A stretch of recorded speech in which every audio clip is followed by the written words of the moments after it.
we'll guide you through how to create Stripe virtual cards. If you find this helpful, consider subscribing and liking the video. First, go to the Stripe website and log into your account.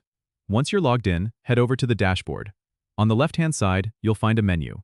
Click on the Issuing tab, which is where you'll manage your virtual cards. Next, click on Cards under Issuing. Here you'll be able to see any cards you've already created. To make a new one, click on the Create Card button. You'll be given the option to choose between a physical card or a virtual card. Select Virtual Card because that's what we're focusing on today. Now you'll need to fill in some details. Enter the cardholder's name. This could be your name or anyone else you wish to assign the card to. You can also set a spending limit to manage how much is spent on this card.